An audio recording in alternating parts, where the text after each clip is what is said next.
puis, une Renault Maxi Mégane pour Bernard Münster, Monsieur Spectacle. 2 Mazda 323 Groupe A pour Gabi Goudezun et Chris Van Wunzel. Sans oublier les Mitsubishi Lancer Evolution 3 en Groupe N pour la révélation Frédéric Delplace et la référence Pascal Smets. La bagarre sur les bords de Meuse s'annonce très chaude. 168 équipages sont annoncés, parmi lesquels on suivra aussi les chronos de Pierre Dumoulin, Chris Prinsen, Laurent Bayard, Jean-Pierre Van de Hover, Stéphane Launay, Marc Turion, Didier Stassard, Pascal Gaban, Jean-François Bonnier, Jean-Philippe Radou, mais aussi Jupsin, Blaise et Coleman sur la Subaru ex-Van Wunzel. Sans oublier les fines gâchettes du trophée Citroën ZX et du challenge Citroën AX. Vous l'aurez compris, le rallye du Condro 96 s'annonce passionnant. Vous serez nombreux à le suivre en spécial. À tous, nous vous demandons d'être prudents, d'être responsables. La liste des engagés est de qualité. Un conseil, préférez regarder une spéciale à l'aise plutôt que 2 sur les chapeaux de roue. Au Condro, notre opération Responsible Rally Supporter fêtera sa 2e saison pleine d'existence. Vous êtes aujourd'hui 9000 à avoir signé la charte d'honneur. Vous serez 10 000 au soir de ce Condro 96. Relisez la charte, appliquez-la et si vous n'êtes pas encore membre, venez nous rendre visite au chapiteau à Oui. Venez signer la charte de Responsible Rally Supporter et acquérir la casquette. Vous aimez le rallye? Montrez-le. Sans sécurité, le rallye n'existera plus. Alors soyez prudents, c'est notre message, c'est aussi celui des pilotes et des organisateurs.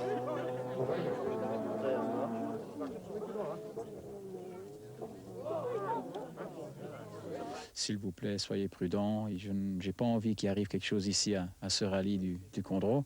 Alors soyez prudents, je crois qu'on sera tous là pour s'amuser. Je crois qu'il y aura énormément de monde vu le plateau. Ce que j'ai envie de leur dire, c'est qu'ils fassent attention, évidemment, dans les virages lents, de ne pas se mettre dans les échappatoires. Mais surtout, je crois, les endroits les plus dangereux, c'est les gros freinages où on arrive à des vitesses supérieures à 160 km/h, même des fois à 200 km/h. Et là, surtout de grâce, ne jamais se mettre dans l'échappatoire parce qu'on n'est jamais à la merci d'un problème mécanique et toujours prévoir que la voiture peut avoir un problème et peut sortir de la route, toujours anticiper et être prêt à pouvoir partir de la place où on est si jamais une voiture de course sortait de la route. S'ils se mettent dans une zone interdite et qu'il y a un accident, d'abord, ils seront privés du spectacle, ça c'est déjà une chose, et il faut bien leur dire, rappeler peut-être un point au niveau du code pénal, comme quoi qu'ils sont eux-mêmes soumis aux responsabilités, étant donné qu'il y a participation au risque en se mettant dans les zones dangereuses. Et puis, rappelez-vous ce que nous disait il y a 1 an le principal assureur de nos épreuves routières belges. Ses propos sont toujours d'actualité. Mais d'après ce que nous avons pu voir sur les roadbooks, il semble clair qu'il a mis tous les moyens pour essayer d'empêcher toute concentration de personnes à des endroits dangereux. Le tout, c'est que le public doit le respecter et nous lui demandons de le respecter. Il y va de l'avenir de ce sport et de son assurance. Et sans assurance, il n'y aura plus de rallye. Champions invite tous ses Responsible Rally supporters à se réunir pour faire la fête du rallye, dimanche soir, après le podium, dans le parc d'assistance à Oui. Soyez nombreux, vous ne serez pas déçus. Ne sera pas déçu non plus celui qui gagnera le jeu concours tiercé que nous organisons pendant le rallye du Condro. Le principe est simple, vous avez jusque dimanche matin 9h30 pour nous donner par téléphone le tiercé final de ce rallye du Condro 1996. Pour jouer un seul numéro, le 0900 27 960. Le jeu en vaut la chandelle. Le vainqueur du concours tiercé nous accompagnera à la course des champions sur l'île des Canaries. Alors, à vos pronostics. Pour en savoir encore plus sur ce rallye du Condro 1996, le journal La Meuse consacrera une large place au rallye du Condro dans ses éditions de mercredi. Vous y retrouverez des articles sur Freddy Loax, le Condro comme cadeau d'anniversaire, sur Bruno Thierry, le retour du Globetrotter, sur Demevius et Sneyers, l'infernal duel pour le titre, et sur Renault Verrate, les secrets de son jardin.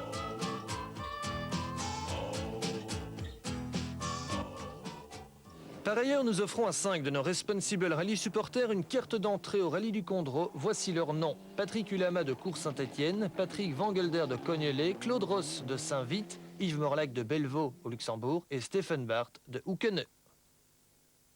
Au Condro, le spectacle sera fantastique. Si vous avez envie d'y assister, venez-y, mais comportez-vous en Responsible Rally supporter. Et puis, quand le Rallye du Condro sera terminé, dimanche soir, on se retrouvera après le podium final dans le centre de Huy pour fêter dignement la fin de saison.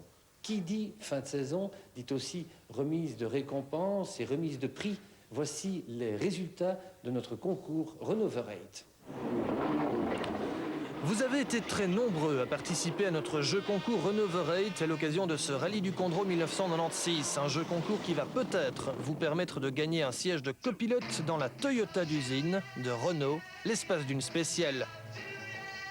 Pour cela, il vous faut d'abord avoir bien répondu aux 3 questions qui vous ont été posées dans les 3 dernières émissions. La première question avait pour thème le Rallye du Condro 1995. Nous vous demandions qui était le pilote de la 2e Toyota d'usine. Alors Renaud, que fallait-il répondre à cette première question? À la première question, il fallait répondre Markku Alén. La première bonne réponse était donc Markku Alén. C'est lui qui pilotait la 2e Toyota d'usine au dernier Rallye du Condro et non Juha Kankkunen ou Andrea Aghini, comme nous vous le suggérions également. La deuxième question de notre concours était déjà plus difficile. Nous vous demandions avec quelle avance Renoverate avait gagné le Rallye du Condro 1995 devant Patrick Sneyers. Renaud nous donne cette deuxième bonne réponse. À la deuxième question, il fallait répondre 8 secondes. 8 secondes, c'était donc l'avance avec laquelle Renoverate a gagné le Rallye du Condro 1995 devant Patrick Sneyers.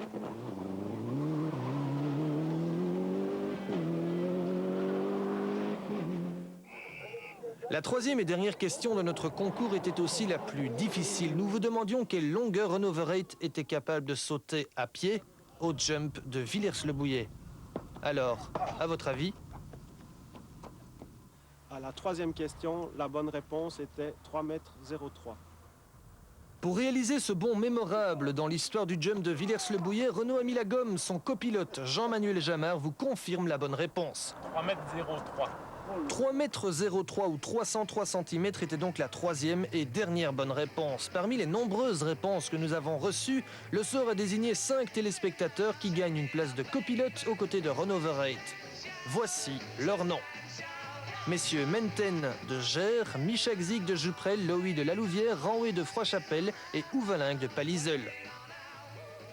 On souhaite bonne route et bonne expérience à ces copilotes d'un jour. Ceux d'entre vous qui n'ont pas eu la chance de gagner ici pourront peut-être se rattraper en participant à notre concours Course des Champions. C'est l'un des 3 rendez-vous que nous vous proposons maintenant.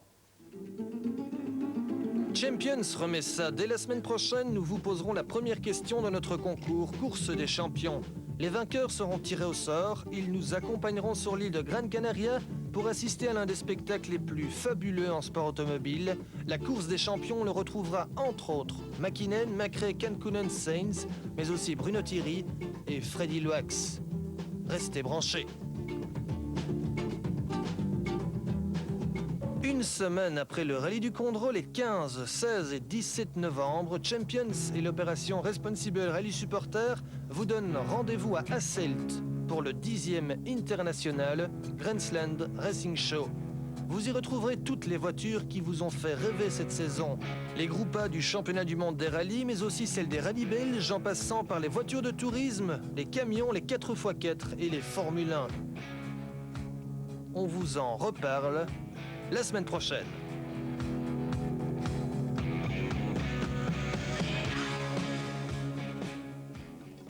Enfin, nous vous rappelons le rallye de Côte d'Ivoire qui aura lieu du 12 au 15 décembre. Pour y assister, un seul numéro, le 04 221 16 16.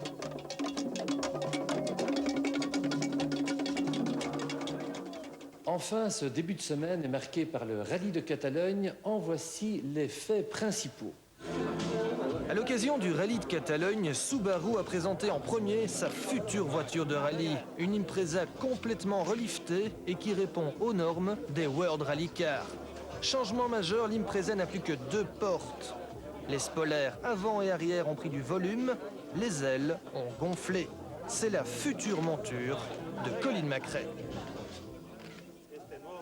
Quelques heures plus tard, Carlos Sainz et Luis Moya dévoilent eux aussi leur future arme, la Ford Escort World Rally Car, une voiture qui, hormis son aileron arrière, diffère peu du modèle actuel. Alors que Sainz est sous le feu des projecteurs, Bruno Thierry, lui, est seul, en retrait. Difficile d'accepter son éviction probable du team Ford la saison prochaine au profit d'Armin Schwartz. Et puis, contre toute attente, devant toute la presse internationale, Carlos fait un geste que Bruno n'oubliera jamais. Il l'appelle à ses côtés pour associer son image à la nouvelle Ford. Un geste symbolique, un geste qui signifie peut-être que tout espoir n'est pas perdu pour Bruno. Bruno and myself, we have quite a good relationship. We have been working hard together. Ensemble, avec Bruno, on a beaucoup travaillé pour arriver au top. Bruno est l'un des meilleurs coéquipiers que je n'ai jamais eu. J'espère qu'il restera avec moi chez Ford. Carlos Sainz ne s'en cache pas, c'est son cri du cœur. Cette nouvelle Ford, il souhaite la piloter avec Bruno Thierry. Son geste lors de la photo officielle a touché l'ami Bruno. Oui, ça m'a fait bien sûr très plaisir. C'est pour ça que je dis, on a avec Carlos, c'est plus que de l'amitié maintenant entre nous. Avant, on ne se connaissait pas très bien. Maintenant, on est tout le temps ensemble pendant les reconnaissances et tout. On fait du bon travail. Pendant les essais, mutuellement, on échange nos idées. Et c'est une chose très très bien. Maintenant, bon, je vous le dis, Carlos, hélas, n'est pas le seul décideur, mais je crois que ça sera notre seule chance. Ça sera l'appui de Carlos pour qu'on puisse rester chez Ford l'année prochaine. Si on reste chez Ford l'année prochaine, ça sera grâce à lui et à personne d'autre. Bruno est un grand professionnel. Il sait se motiver au départ de chaque rallye, quel que soit le contexte. Il a retrouvé le sourire, sa cote de popularité est de plus en plus élevée. Pour les Espagnols, c'est le coéquipier de Carlos Sainz. Sur la photo de famille, lui et Freddy sont les seuls à manifester leur bonne humeur. Alors, qui va gagner? Je ne sais pas vous dire, impossible à dire. Je ne sais pas vous dire. Bruno 1 et Freddy 2. ou Freddy 1 et Bruno 2. Mais ça serait bon aussi. Nos 2 pilotes belges ont sourire et dès la première étape spéciale, les nombreux supporters belges présents en Catalogne ne vont pas être déçus. Bruno Thierry roule à la perfection. Il réalise le meilleur temps scratch devant Freddy Loax. Tous les autres sont derrière. Tommy Mäkinen, le nouveau champion du monde, termine cette première journée en 5e position. Colin McRae en 4e position. Quant à Carlos Sainz, le matador, il doit sortir de l'arène par la petite porte. Voulant suivre le rythme élevé de Bruno, Sainz est allé à la faute. La courroie de distribution de sa Ford n'a pas tenu le choc. Le seul à avoir devancé nos 2 pilotes belges, c'est l'Italien Piero Liatti. Il devance Bruno Thierry, auteur il est vrai d'un tête-à-queue de 3 secondes, et Freddy Loax de 5 secondes. De retour à Lorette des Mers, la satisfaction se lit dans le regard de nos 2 petits Belges. Mais ce matin, les conditions climatiques ont changé. Sur des routes humides, les Subaru de Liatti et McRae chaussés de Pirelli sont imprenables. Ce soir, Liatti mène le rallye avec 3 secondes d'avance sur McRae. Auteur du dernier temps scratch de la journée, Freddy Loax occupe la 3e place du général à 32 secondes de Liatti. Grâce à une excellente suspension, Freddy a pu compenser son handicap pneumatique, ce qui n'a pas été le cas de Bruno Thierry. Bruno a perdu beaucoup de temps, mais il n'a pas dit son dernier mot, puisqu'il occupe la 4e place du général à seulement 46 secondes de Liatti.